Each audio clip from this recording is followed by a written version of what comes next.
They say there are moments that split your life in two, before you say it, and after she hears it. It was one of those boiling July afternoons where even the shade felt like a slow cooker. My shirt stuck to my back, and the buzz of cicadas outside the garage was only slightly louder than the sound of me stripping a bolt on the old moped. Ryan stood up, wiped the grease off his fingers, and muttered, "Be right back. Gonna grab the 14 millimeters." I nodded, barely looking up. As he disappeared into the house, I stretched my neck, glanced at the cracked garage window, then leaned back against the bench. And then I said it, low, casual, just loud enough to fill the air. "God, your stepmom's hot." I smirked, a stupid throwaway comment. One of those private thoughts you say when no one's around because no one's around, except someone was. The garage door creaked. I turned my head, and there she was. Ryan's stepmom stood in the open doorway, arms folded, hair pulled up, no makeup but glowing. Skin still damp from a swim or a shower, I couldn't tell. Burgundy tank top, thin at the straps, and those linen shorts that made my mouth go dry. I froze. "Didn't mean to interrupt," she said, voice level. No smile, no scowl, just standing there.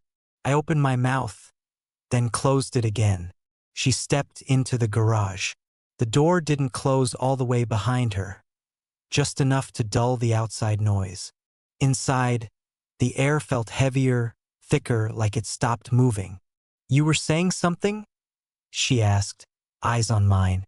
"I didn't know you were," I fumbled. She tilted her head. "Here." I nodded. Another step. Her bare feet touched the oil-stained floor like it was marble. "I was upstairs," she said. "Window open." My chest tightened. Of course. The upstairs bathroom window overlooked the garage. I never even thought.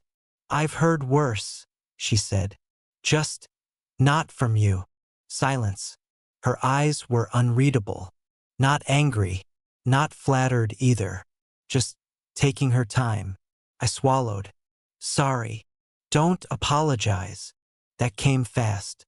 She stepped past me, reaching for the top shelf behind me, close enough for her shoulder to brush mine. "But be careful who hears you next time." Her voice was lower now. Not a threat, not a joke. Something in between. Outside, a screen door slammed. Ryan's voice, distant. "Where the hell's the wrench?" She didn't flinch, just turned slightly toward me. I caught the scent of something, coconut and salt. "You didn't say it to him," she whispered. "You said it when you thought you were alone. That's different." Another step back. Our eyes locked. That pause, that tiny space between breath and action, it lasted longer than it should have. Then she said it. "This stays between us, right?" I nodded. "Good." She walked to the door, but paused before reaching it. She turned halfway and said without looking, "Garage gets hotter in the evening. Don't let it get to your head." Then she left. I exhaled. My hands were shaking. I picked up the wrench Ryan had asked for, the 14 millimeters still on the bench, and froze. Her bracelet was there. Thin, silver, with a small charm that matched the one I'd seen on her wrist at the pool last weekend. She'd left it, had to be on purpose, and I had to return it. I kept the bracelet in my pocket the rest of the day. It burned against my leg like a wire with current running through it. Every time I shifted, I felt the soft metal press against my thigh, reminding me that I hadn't imagined it. She left it, deliberately, but returning it, that wasn't so simple. Ryan and I hung out like usual that afternoon, played some games, killed time. His dad grilled burgers out back, shouted over his shoulder for someone to bring the sauce. His stepmom moved through the house like she hadn't trapped me in the heat of that garage an hour ago. She didn't look at me, not once, but I felt her every time she passed the room. When the evening cooled down, Ryan said he was going to crash early. Big day tomorrow, whatever that meant. He disappeared upstairs with his headphones already on, leaving me on the couch with a half-finished soda and a movie I wasn't watching. I reached into my pocket. Still there. Cold now. I could have left it on the kitchen counter and walked away. Easy. But I didn't. I waited. At 11:48 p.m., the upstairs lights blinked off. House silent except for the ticking of the wall clock and the quiet hum of the fridge. I moved toward the hallway, each step somehow louder than the last. Her door was cracked open, just enough to be an invitation. But instead I kept walking. To the kitchen. I placed the bracelet on the edge of the counter. Just set it down. No note. No drama. I should have turned around right then. But I didn't. I lingered. A sound behind me too soft to be a door. I turned. She stood in the hallway, barefoot, loose dark robe cinched at the waist. Her hair was down this time. No lights but the glow from the stove. "You came," she said softly. I nodded, not trusting my voice. I wasn't sure. Her eyes flicked to the bracelet. "You could have just left it."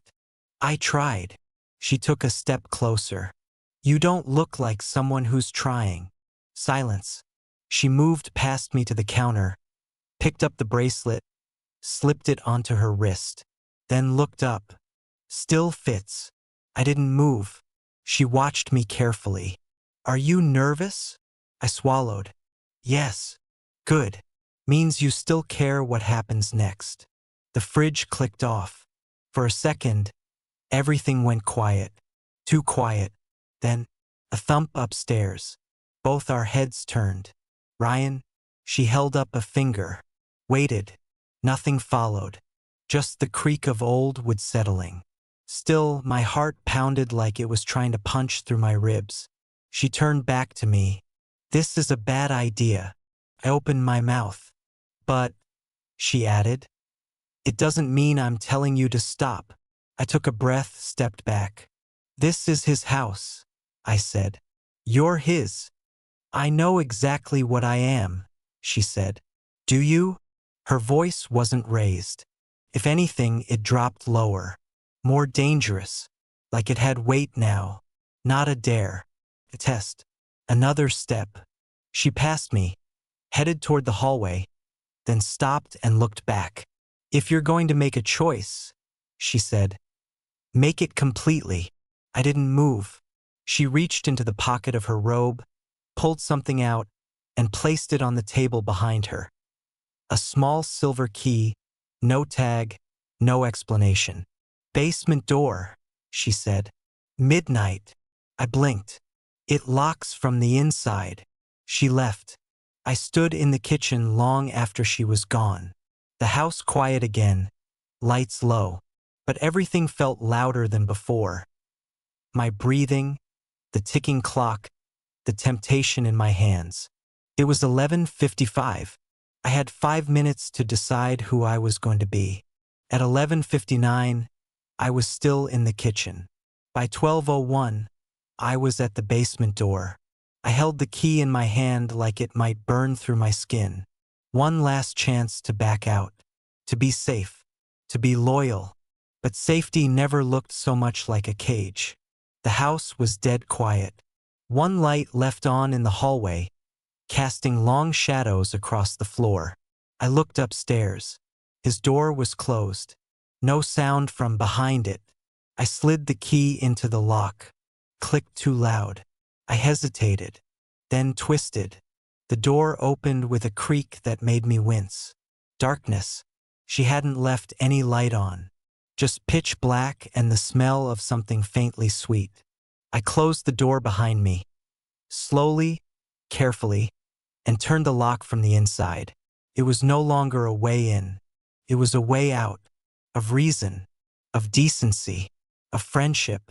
Of the version of me that had lines he wouldn't cross. I moved slowly down the steps. My heart was hammering. There was no sound, no voice calling me forward. Just the dark and the tension pulling me toward it. At the bottom, light. Soft. a lamp on the far side, casting a dim glow over the laundry room and the old couch in the corner. She was there, not waiting, not smiling, just sitting, one leg curled under the other, her robe tighter now, her face unreadable. I stopped a few feet from her. "You came," she said again. Same words, different weight. I nodded. My throat was dry. She didn't move, just looked at me. "No one knows you're here?" I shook my head. "He thinks I'm out back." She studied me for a beat longer, then stood. "I didn't expect you to use the key." "Then why leave it?" She stepped closer. "Because I wanted to know if you would." Another pause. I wasn't sure what to say. I'd rehearsed a dozen lines in my head. All of them evaporated. "I can leave," I said. Quiet. "No," she answered. "You can't." "Not really." Silence again. Then she stepped forward, close enough to touch, and whispered, "You came down here knowing exactly what this means. Don't pretend you didn't." Her eyes were locked on mine, searching, demanding, testing. "I'm not pretending," I said. "Then don't apologize either." I nodded. She reached for the lamp and turned the switch. Darkness again. Total. Just breath and heat. And silence. And then, a sharp sound upstairs. Footsteps. We both froze. Then, a voice. "Ryan." Muffled. "Hello." My blood ran cold. He was awake. We stood still, caught in a shadow that now felt like a spotlight. Every second stretched. I could hear him walk down the hall, the wood creaking. Then his door creaked open again. "Bathroom," she mouthed. "Don't move." I didn't. I heard the bathroom door open. Water running. A cough. The world shrank to the size of that basement. That moment, the water shut off. Silence again. A flush. Footsteps. Retreating. Then the sound of his door closing. Only then did she move. A slow exhale. "Now you understand," she whispered. "Every second is risk." I nodded. "That's why this isn't just fun. It's war." She turned on the light again. And now I saw her differently. Not just beautiful, but dangerous, lonely, alive in a house full of sleepwalkers. We didn't touch. Not then. But she sat back down, looked up at me and said, "No more accidents. If this continues, it's because you choose it." "I already did," I said. "Then you'll need this again." She reached into the drawer and handed me the key. The same one. But it didn't feel the same. Earlier it was temptation. Now it was responsibility. And I felt its weight differently. She walked me back up the stairs, barefoot, silent. She didn't touch me, but her presence was louder than contact. At the door, she paused. "We don't talk about this. Ever." I nodded. Not in looks, not in hints, not even in silence. I nodded again. She opened the door. The hallway was still. I stepped into it. And then she said, quiet, but razor sharp, "If you ever look at me the way you did in that garage around him, we both go down."